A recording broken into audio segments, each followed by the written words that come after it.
这个话题的开头有点老生常谈的意思。美国的种族矛盾为啥那么严重？你是不是觉得无非就那么几点嘛？一是美国国情特殊，截至2017年，美国人口3.24亿，非拉美裔白人占比只有62.1%，剩下的多数都是有色人种以及混血。而且这些有色人种里面还有相当一部分是被这些非拉美裔白人奴役过的特定族群，甚至是存在血缘关系的直系后裔，某种程度上都可以看成是世仇了。再加上南北战争后众多黑人奴隶虽然被解放，却并没有获得和白人一样的权利，相当长一段时间里都是如二等公民一般的存在。经过100余年的发酵，种族歧视的概念早就根深蒂固，很难彻底瓦解了。二来，美国是一个多民族移民国家，在这里你不但能找到世界上任何一个族裔的人，还能找到世界上任何一个族裔的文化。这些文化与文化之间的碰撞与摩擦，也是美国种族矛盾严重的另一方面原因。但大家有没有考虑过这么一个角度啊？美国的种族矛盾其实只是一个工具，一个转移美国阶级矛盾的工具，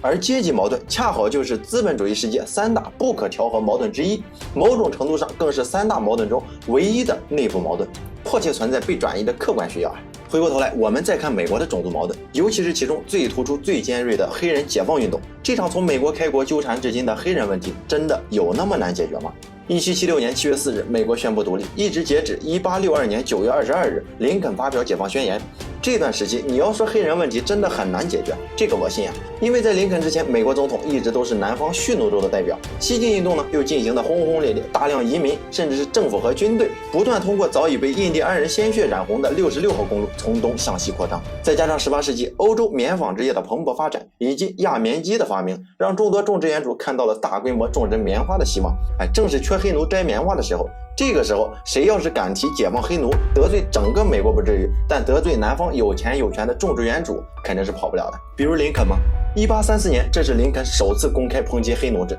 一直到1856年，林肯都是坚定的反对黑奴主义者，认为奴隶制度最终该被消灭。可结果呢，1859年，林肯竞选总统的第一套方案选定的并非是已经研究多年的奴隶制度，而是支持高关税。为啥？因为关于奴隶制度的争论，当时虽然已经成了美国政治生活中的大事，可也仅限于吵吵，没有实际影响力，甚至还可能起到反效果呀。不然你以为1850年林肯为什么会被迫放弃国会议员的身份，回去继续当他的小律师去了？1856年又为啥要退出影响力庞大的辉格党，扭头参加了一个新成立的小党派共和党？要说里面没有点奴隶主的小动作，你能信吗？支持高关税就不一样了，相比以抨击黑奴参与竞选，虽然同样会得罪奴隶主，但同时却对北方工业资本大佬的发展有利。或许还是会遭受奴隶主的阻击，可是却多了一个北方工业资本大佬的支持，这是抨击黑奴制度所得不到的实实在在的好处呀。而且美国北方当时虽然穷点，人却多呀，人多就代表选票多，所以林肯很顺利的当选了总统。后来又在南北战争爆发后，以总统的身份发表解放宣言，捎带解放了黑奴。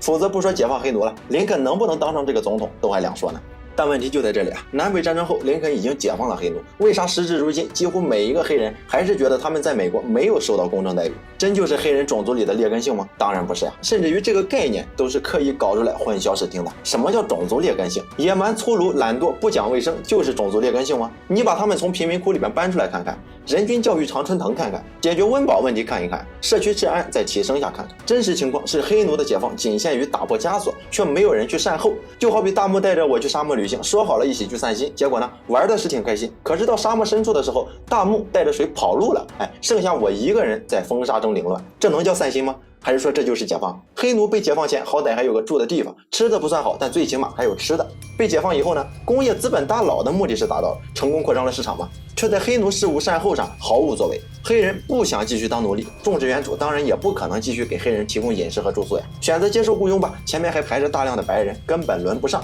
反而流离失所，无家可归。再加上1876年到1965年近100年的时间里美国一直存在一系列名为吉姆克劳法的种族隔离法案，包括且不限于公共交通、通婚、教育、餐厅、篮球、公寓出租、钓鱼、公共电话、公共厕所等多个方面。上层建筑尚且如此，你让社会上的那些普通人怎么想呀？无形中就让美国白人整体在意识形态上继续看不起黑人，认定黑人是二等公民。偏偏这些黑人也早就不是背井离乡远赴美洲的初代黑人，在美国出生，在美国长大，基本没有什么本土文化概念，就算是想回到非洲那种部落生活，也压根不知道回哪去，只能被迫承受。那么大家说，南北战争后这段时期解决黑人问题难吗？就算只是不颁布那些吉姆克劳法，美国的种族矛盾都不知道要比现在好多少倍，更别提南北战争前后，不但是美国领土扩张的黄金时期，更是赶上第二次工业革命进行技术革命的黄金时期，劳动力缺口是远大于实际所看到的。可为啥就是放着这些解放出来的自由黑人不用，任由他们流落街头，堕落成社会的不安定因素，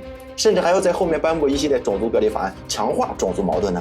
答案当然不可能单纯的是南方种植园主的反驳，在这种奴隶制已经被废除，且部分黑人已经堕落成社会不安定因素的情况下，强化种族矛盾没有任何好处，甚至还极有可能遭到极端黑人群体的集体仇视。资本家们无利不起早，既然愿意顶着遭受集体仇视的风险颁布一系列吉姆克劳法，肯定还有别的原因。这就是大木今天要说的重点。所谓的种族矛盾其实只是美国转移阶级矛盾的工具，毕竟美国是一个资本主义社会啊，资本的人格化体现就是那些坐拥大量生产资料的资本家，他们才是实际的主导者。可大家好好想想，美国最容易出现种族歧视案件的群体是啥？一个是警察，白人警察的暴力执法吗？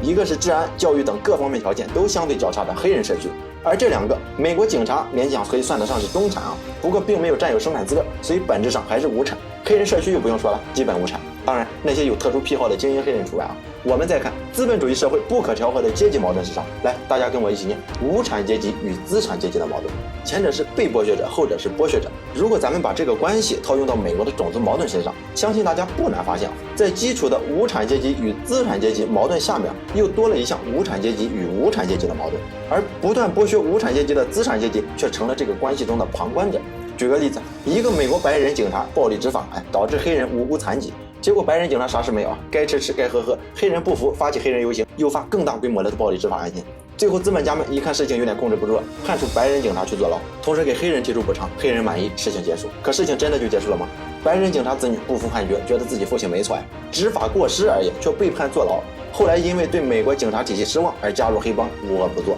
黑人子女呢，则因为补偿上了大学，立志打击一切不公，